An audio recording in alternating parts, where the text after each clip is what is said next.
Muri Bibiliya Imigani ibice 25 umurongo wa 21 haranditse ngo umwanzi wawe nasonza uzamugaburire. Muri iyi nkuru tugiye kuganiraho, tugiye ko buri mwanzi ufite ataba ari umwanzi wawe mu by'ukuri. Nshuti bakunze ba Pifa TV Official, tugiye kubagezaho igitekerezo cy'umuhinzi w'ibigori byakundaga konwa n'inkende. Inkende zari zaramuzengereje, ariko nawe ntiyarambirwaga, akazinduka ashoboye kose. Mu gitondo akabyukiramo, saa sita akarira mu bigori bye, nijoro agataha. Ariko n'ubundi iyo yabaga ari mu ntangiriro z'umurima, inkende zazaga ziruka zigashikuza ibigori byo mu mpera z'umurima we. Akajya kuzirukana, aho avuye izi nzere zamucunze zikabishikanuza zikiruka. Bakirwa muri ibyo kuva ibigori bihetse kugeza nyirabyo bisaruye.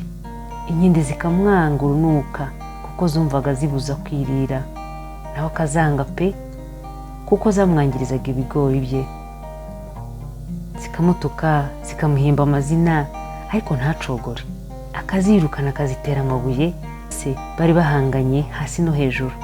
Sinakubwira, reka inkende umunsi umwe zumve inkuru ishimishije. Mu matangazo yo kubika wumva itangazo ngo nyiri umurima w'ibigori yapfuye. Nazo si ukubyina zica umugara.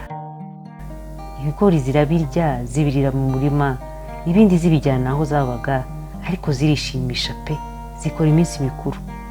Iminsi irashira indi irataha, ibigori byo mu murima birashira. Zirya ibyo zajyanye mu rugo, nabyo birashira. Ukwezi kumwe, amezi 2, 3, wa murima ntizongera kuwubonamo ibigori. Ziza kumenya ko wa muntu wapfuye ari we wahingaga ibigori. Burya yari umwanzi wazo, ariko akazihingira. Ese hari ukundi ubyumva? Twandikire muri komenti, mukore share, subscribe, ibyiza biri imbere.